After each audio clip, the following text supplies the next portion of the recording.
Okay, hi and welcome to this lecture. So this is the third lecture in the Bioinformatics Resources and Databases section. So hopefully you will have a good idea now about the various databases, bioinformatics databases, and how to search them. So in this lecture we're going to focus on DNA sequence analysis. So this is very basic sequence analysis. So it's really about finding features on a DNA sequence. So we need to understand how to extract a DNA sequence from a database, which you will hopefully have done already, and then use online tools to be able to do simple manipulation to find features on the sequence.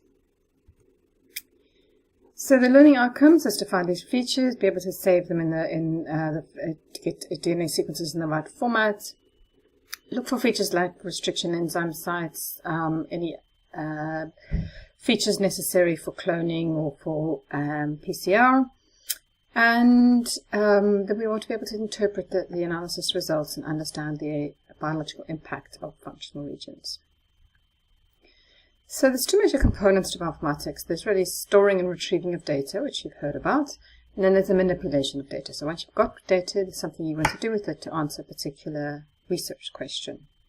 So what I'm going to focus on is finding features on sequences. There'll be other modules that will cover sequence similarity searches and the protein side of things. So I'm looking really here at DNA. So if you think about a strand of DNA, the DNA obviously encodes all the information necessary for life. So upstream of a potential coding region, you have promoter regions, you have regulatory regions. Not all pieces of DNA actually encode a protein, so there are intergenic regions that have other functions as well. Then from the protein coding section, you will then have the process of transcription will get the DNA to mRNA, and then translation gets that to a protein.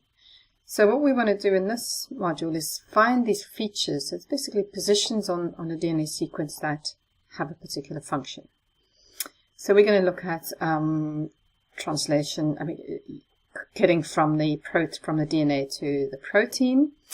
We'll look at various aspects of cloning and restriction enzyme analysis and PCR. And then I'll just briefly mention some of the analysis you could do with RNA. But there won't be a focus on that. So we can assume that a sequence is retrieved from a database, and that's because you'll have done it before. So here we'll focus on a few things like how would you convert to different formats, because there are different formats for saving sequences, a note on accession numbers, because every time you go to a different database there'll be a different accession number for the same sequence. And then, as I mentioned, restriction enzyme analysis, primer design, finding features, and I'll just touch on gene prediction. So, and then RNA sequence analysis. So for sequence formats, the main format that you'll find a DNA sequence in is Fasta format. And the format is simply a line starting with a greater than sign that describes the title of the sequence. And because the greater than sign's at the beginning of the line, many programs know that that is just the name of the sequence and not the actual sequence. And then that's followed immediately on the next line by the sequence itself. If you have multiple sequences in Fasta format, they immediately follow the next one after the end of the previous one on a new line. So this is a well-recognized format. There are other formats, however. So there's GenBank format, where there's a bit of information about the particular sequence. Usually it comes from GenBank, so it needs this annotation. And then these lines are actually numbered, so it's just a different format. And you can usually convert between sequence formats in most sequence analysis programs by just saving it in these different formats.